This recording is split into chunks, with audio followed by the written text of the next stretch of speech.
Today's woodworking project is this nice, cheap and easy Moxon bench vise that you can knock out in no time at all.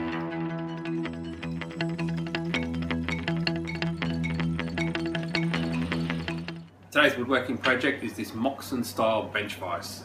It's a great little vise, pretty cheap to make. It cost me $27, $28 for all the parts, not including the wood. For the wood I just used some hardwood that I had lying around, some Australian brush box. But you could use, anything. Just get some plywood, laminate together, it'll cost you nothing. Even just some 2x6 boards would be fine as well. So they're a couple of good little cheap options, so it's better than selling your kidney for those standard Moxon Vise bench vise kits that you get around the place. Nice little simple handles that you can turn on pretty fast. It's quite sturdy. When something's in there, it's staying in there, so I'm quite happy with this little project. So stick around and we'll knock this thing out. All you need for this project is some wood, some washers, some bolts, some nuts and some threaded rod. Now this piece of wood that I picked, it does have a cup in it, so what I'm going to do is use my hand plane just to get it out and smooth it up. So got my dog holes here, my little bench vices, so we can just quickly wind this on.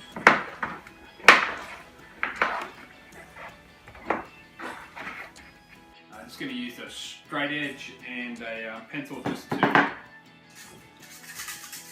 measure my progress.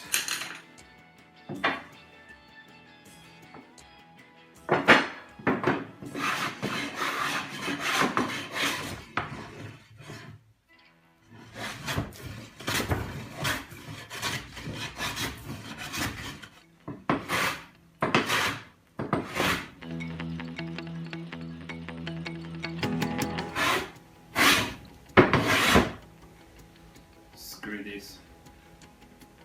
Babe, I'm going to the woodwork. Going to get milk.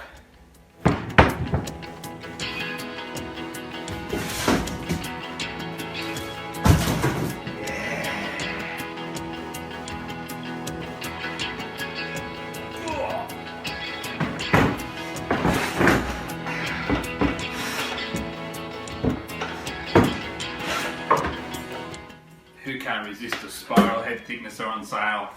Yeah!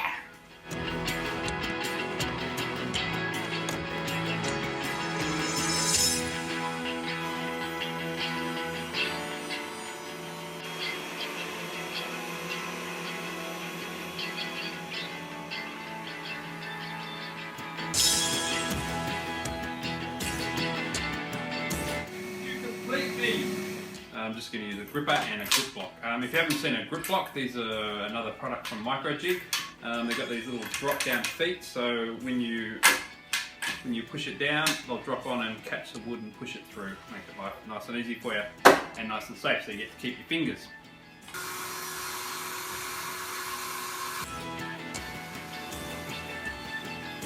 Okay, now that I've got the two pieces milled to the same size and dimensions and they're nice and flat, I'm just going to make a mark 4 inches in and 1.5 inches up, and that's going to be, that's where we'll drill the holes for our bolts.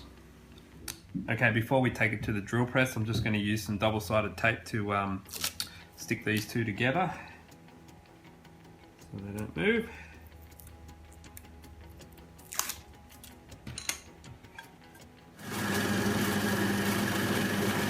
For the bolts, I'm using a 3/4 inch threaded rod. So I've drilled a hole there, but I haven't gone all the way through. What I'm going to do is just use the point of the Forstner bit and just to go finish all the way through. And then I'm going to come at it on the other side with a bigger Forstner bit, which is going to mount the bolt that will bind these two together. Okay, now I'm just going to line up the larger Forstner bit, which is going to help seat this with the little hole that we've drilled from the other side. Okay, now I've drilled out the holes, so what we're going to do is just get our threaded rod with the bolt on the end and drop it through. And you can see it just sits a little bit larger than the hole, so all we'll do is trace around it.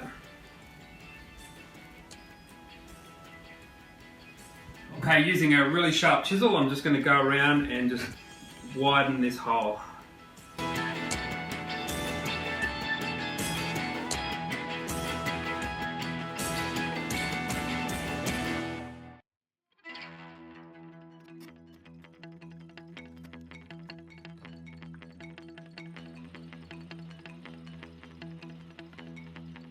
just going to use my trusty little Veritas low angle block plane, and I'm just going to take the corners off all the inside bits on the vise, so just like in case there's a little bit of racking or something like that in the when I clamp the vise in, I'm not going to get dents in my wood.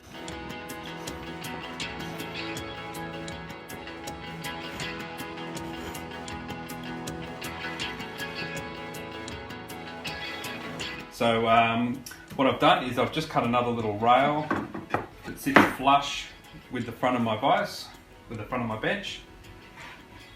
And then this is the vise that we cut out, so our nuts are going to go here. And they'll get pushed against that wood. So I want it to sit flush with the top of my bench. So what I'm going to do is just use the other piece to line it up. So I've just drilled a little hole with the Forstner bit that the bolt head can just sit in there so it doesn't protrude out and scratch your workpiece. And now we can just go all the way through with a normal drill bit. Okay, now I've got the backing plate mounted to my bench, and it's super strong, it's not going anywhere. So the next thing we need to do is just drill through for the hole for the threaded rod, just drill through the rail, which will act as a bit of extra support as well. So just a 3/4 inch or 19mm bit. Okay, for the handles, what I've done is I've got the threaded rod and I've got a friend to weld the nut onto the end of it, so we can use that the same as we did in the back of the vise. So I'll just chisel it out and this will become the handle, and we'll carve some sort of a shape out of this to make it look a little bit neater. There's lots of options you could use for your handles. You could even just weld a couple of little pieces of bar on the sides there, that would work pretty well. If you have access to like a gate valve for an irrigation pipe, they'd work really well. I'm just going to go wood, just want it to look sort of, you know, woodworky. Okay, now I've chiseled out the holes to accept the nuts, and I've just drawn a little bit of a diamond pattern, nothing too sort of fancy on there. And I've taken this opportunity to actually put the vise together, and I'm just using a spanner to tighten it up, and it seems to be holding things pretty well, which is good. I'm just going to cut it off with a handsaw. This is a Japanese pull handsaw, so rather than a traditional saw which cuts on the push, this one cuts on the pull. And it's also a different style of handle. It's quite comfortable to use, so you know, try it out if you see one.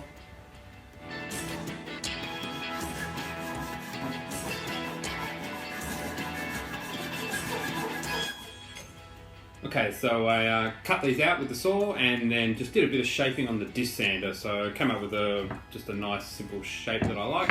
I've just drilled a 3/4 inch hole here for a piece of dowel which will suit as our handle. I want the handle to be actually able to rotate in this hole as well, so I can hang on to it and just crank it pretty quickly. So all I've done is I've just got a coin, drilled a hole in it, screw,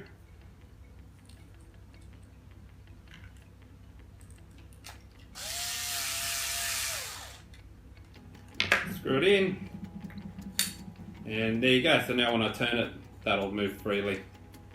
Okay, now all we've got to do is epoxy the threaded rod into that. So what I normally do is I get some kitchen greaseproof paper. This is also handy, like if you want to wrap it around the bars on your clamps and things like that when you're gluing up to stop mess. It's good, you know, it won't stick to anything, so glue comes off easy, it's cheap to get rid of.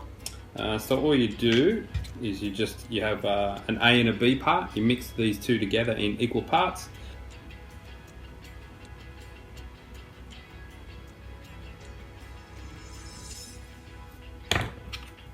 I've gone for the 5-minute quick epoxy as well, so quick stir.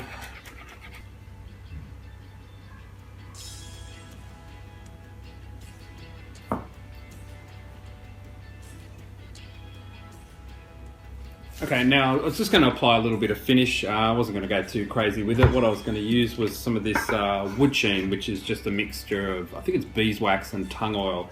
It just gives a nice sort of luster, and I think it'll look good on the front of the vise. Obviously you don't put anything on the inside of the vise because you don't want that to transfer to your wood.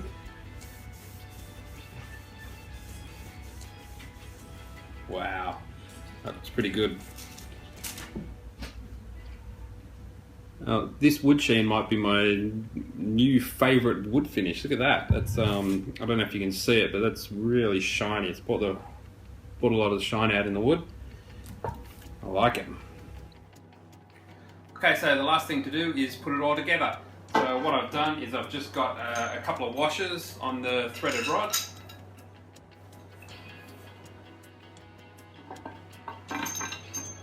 Line it up with a big hole.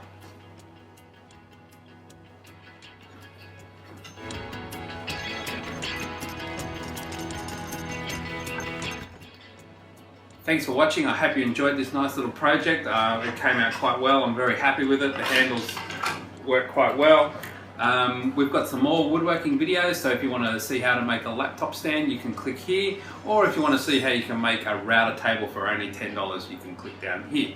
Don't forget, check us out on Facebook, Google+, Twitter, anything like that. Follow the links down below. And I hope I've done enough to earn your subscription. And please send me comments. I love it if you make one of these. Love to see the photos. Feel free to post them on any of our social network pages. Thank you.